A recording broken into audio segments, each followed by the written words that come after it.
মানুষ যখন থেকে সংঘবদ্ধভাবে বসবাস করতে শুরু করেছে তখন থেকেই তাদের মধ্যে তৈরি হয়েছে সংগঠনের প্রয়োজনীয়তা। আর এই সংগঠন কেন্দ্রিক জীবন প্রণালী মানুষের মধ্যে তৈরি করেছে নেতা নির্বাচনের ধারণা। সেই সূত্রে নির্বাচন সুপ্রাচীন একটি প্রক্রিয়া। সভ্যতার এক একটি পর্যায়ে এই নির্বাচনী ব্যবস্থার ভিন্ন ভিন্ন রীতি প্রচলিত ছিল। তবে সপ্তদশ শতক থেকে বর্তমান বিশ্বে নির্বাচন কথাটি সবচেয়ে বেশি প্রাসঙ্গিক হয়ে দাঁড়িয়েছে গণতান্ত্রিক রাষ্ট্রের প্রতিনিধি বাছাইয়ের ক্ষেত্রে। নির্বাচন ব্যবস্থার মাধ্যমে একটি দেশে সরকার গঠনের পাশাপাশি আইনসভা, কার্যনির্বাহী ও বিচার ব্যবস্থা সাজানো হয়ে থাকে।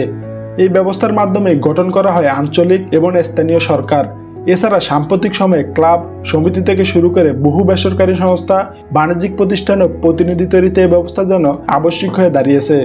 তাহলে চলুন ইতিহাসের কাল পরিক্রমা থেকে অজানার সাথে জেনে আসা যাক রাষ্ট্রীয় শাসন ব্যবস্থায় নির্বাচনী ব্যবস্থার উদ্ভব ও বিকাশের আদ্যপ্রান্ত। সভ্যতার যাত্রার শুরু থেকে নানা প্রয়োজনে মানুষ নির্বাচন ব্যবস্থার প্রয়োগ করে আসছে। তবে ইতিহাস বলছে শাসন কাঠামো পরিচালনায় সর্বপ্রথম গ্রীকরাই নির্বাচন ব্যবস্থার প্রচলন করে। লটারির মাধ্যমে তারা তাদের শাসক নির্বাচন করত। সভ্যতার ইতিহাসের প্রাচীনকাল থেকে প্রাচীন রোমেও নির্বাচনের ব্যবহার হয়ে আসছে এবং গোটা মধ্যযুগে পবিত্র রোমান সম্রাট ও পোপের মতো শাসক বাছাই করতেও নির্বাচনের ব্যবহার করা হতো। দীর্ঘ সময় নিলেও ধীরে ধীরে এই ব্যবস্থা উত্তরাধিকার নীতির বিপরীতে জনপ্রিয়তা পেতে শুরু করে। এছাড়া পাত্রে শস্যকণা নিক্ষেপের মাধ্যমে নেতা নির্বাচনের প্রথা প্রচলিত ছিল আমেরিকার কয়েকটি আদিবাসী গোত্রের মধ্যে। তবে সভ্যতার উর্বর ভূমি আরব অঞ্চলে নির্বাচন ব্যবস্থার প্রচলন দীর্ঘদিনের। ইসলাম পূর্ববর্তী সময়ে এই অঞ্চলে গোত্রীয় শাসন ব্যবস্থার প্রচলন ছিল। এক্ষেত্রে গোত্রীয় মর্যাদা, যোগ্যতা ও নেতৃত্ব প্রদানের দক্ষতার বিচারে নেতা নির্বাচিত হতেন। কোথাও কোথাও পরামর্শভিত্তিক শাসন ব্যবস্থার প্রচলনও ছিল। বংশীয় দ্বারা রক্ষার প্রচলিত নিয়ম ভেঙে প্রাচীন ভারতে কখনো কখনো স্থানীয় প্রধান নির্বাচিত হতেন।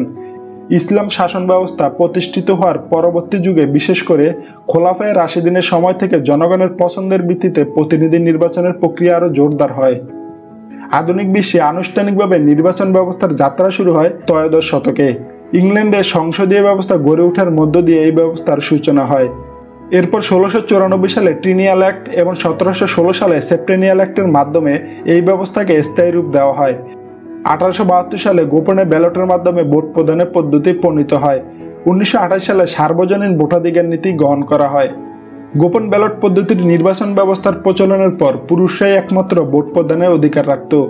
1893 সালে সর্বপ্রথম নারীদের ভোট প্রদানের অধিকার নিশ্চিত করে নিউজিল্যান্ড। এরপরে 1917 সালে রাশিয়া, 1918 সালে ইংল্যান্ড ও জার্মানি, 1920 সালে মার্কিন যুক্তরাষ্ট্র এবং 1944 সালে ফ্রান্স নারী ভোটাধিকার নিশ্চিত করে। এরপর ক্রমান্বয়ে বিশ্বের প্রায় সব দেশে নারীর ভোটাধিকার নিশ্চিত হলেও এই তালিকায় নাম লেখায়নি রোমান ক্যাথলিক চার্চের প্রধান কেন্দ্র ভাটিকান সিটি। দেশটিতে নারীদের ভোট দেওয়া নিষিদ্ধ। নির্বাচন ব্যবস্থা প্রচলিত হওয়ার পর থেকে ভোট দেওয়ার মার্জিন বয়স ছিল 21 বছর এবং সেনাবাহিনীতে নিয়োগের ন্যূনতম বয়স ছিল 18 বছর। 1971 সালে ভিয়েতনাম যুদ্ধ চলাকালে মার্কিন নাগরিকরা উপলব্ধি করে যে একজন নাগরিক যে বয়সে দেশের জন্য যুদ্ধ করতে পারে সেই বয়সটি তার ভোট দেওয়ার জন্য যোগ্য। ফলে সংবিধানের 26তম সংশোধনীর মধ্য দিয়ে ভোট দেওয়ার বয়স 18 করা হয়।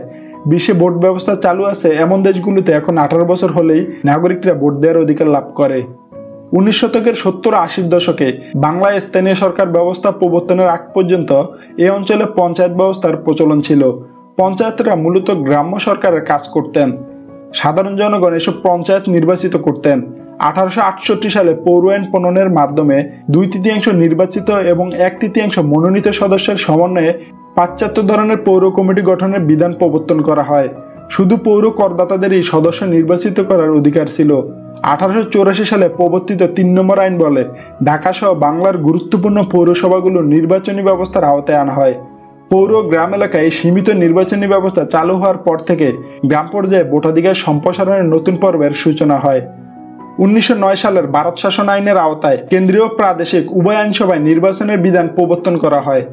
1919 সালের ভারত শাসন আইনের আওতায় ভোটাধিকার ও নির্বাচনী সংস্থাকে সম্প্রসারিত করা হয়।